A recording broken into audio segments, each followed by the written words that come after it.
ಮುಂದಿನ ಸುದ್ದಿ ಈ ರೀತಿಯಾಗಿದೆ. ಎಥನಾಲ್ ಹೆಚ್ಚಳ ನಿರ್ಧಾರ ಆಗಿಲ್ಲ. ಲಿಖಿತ ಉತ್ತರದಲ್ಲಿ ಸಂಸತ್ಗೆ ಪೆಟ್ರೋಲಿಯಂ ಸಚಿವಾಲಯ ಮಾಹಿತಿ ನೀಡ್ತಾ ಇರೋದು. ಪೆಟ್ರೋಲ್ನಲ್ಲಿ 20%ಕ್ಕಿಂತ ಹೆಚ್ಚು ಪ್ರಮಾಣದ ಎಥನಾಲ್ ಮಿಶ್ರಣ ಮಾಡುವ ಬಗ್ಗೆ ಸರ್ಕಾರವು ಇದುವರೆಗೆ ಯಾವುದೇ ನಿರ್ಧಾರ ಮಾಡಿಲ್ಲ ಅಂತ ಕೇಂದ್ರ ಪೆಟ್ರೋಲಿಯಂ ಸಚಿವಾಲಯ ಸಂಸತ್ತಿಗೆ ಮಾಹಿತಿಯನ್ನು ನೀಡ್ತಾ ಇದೆ.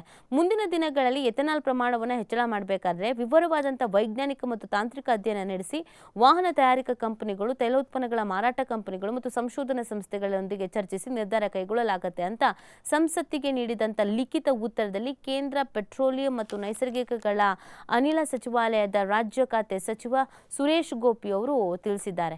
2013-14ರಲ್ಲಿ ಲೀಟರ್ ಪೆಟ್ರೋಲ್ನಲ್ಲಿ ಎಥನಾಲ್ ಮಿಶ್ರಣದ ಪ್ರಮಾಣ 1.53ರಷ್ಟಿತ್ತು. ಅದು 2025-26ರ ವೇಳೆಗೆ 20%ಕ್ಕೆ ಏರಿಕೆ ಆಗಿದೆ. ಇದರಿಂದ ಈ ಅವಧಿಯಲ್ಲಿ 1.97 ಲಕ್ಷ ಕೋಟಿ ವಿದೇಶಿ ವಿನಿಮಯ ಮೀಸಲನ್ನು ಉಳಿಸಲಾಗಿದೆ. ಅಲ್ಲದೆ 316 ಲಕ್ಷ ಟನ್ ಕಚ್ಚಾ ತೈಲ ಆಮದು ಕಡಿಮೆ ಆಗಿದ್ದು 952 ಲಕ್ಷ ಟನ್ ಇಂಗಾಲದ ಡೈಆಕ್ಸೈಡ್ ಹೊರಸೂಸುವಿಕೆ ತೆಗೆದಿದೆ.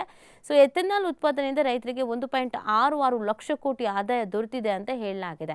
ಇನ್ನು ಎಥನಾಲ್ ಬಳಸುವುದರಿಂದ ವಾಹನಗಳ ಎಂಜಿನ್ ಹಾಳಾಗಿರುವುದು, ತುಕ್ಕು ಹಿಡಿಯುವಿಕೆ ಸೇರಿದಂತೆ ಯಾವುದೇ ಸಮಸ್ಯೆ ಕಂಡು ಬಂದಿರುವ ಕುರಿತು ವಾಹನ ತಯಾರಿಕಾ ಕಂಪನಿಗಳು, ಆಟೋಮೊಬೈಲ್ ಸಂಘಟನೆಗಳು ಅಥವಾ ಗ್ರಾಹಕರಿಂದ ಸಮರ್ಥನೀಯ ದೂರುಗಳು ಬಂದಿಲ್ಲ ಅಂತಲೂ ಕೂಡ ತಿಳಿಸಲಾಗಿದೆ. ಈ ಎಥನಾಲ್ ಬಳಕೆಯ ಬಗ್ಗೆ ಒಂಚೂರು ಅಸಮಾಧಾನಗಳೆಲ್ಲ ಇದ್ದು, ಅಯ್ಯೋ ಇದರಿಂದ ಎಂಜಿನ್ ಮೇಲೆ ಪ್ರಾಬ್ಲಮ್ ಆಗುತ್ತೆ, ಹೊಡ್ತಾ ಆಗತ್ತೆ, ಹಾಳಾಗತ್ತೆ ಅಂತ.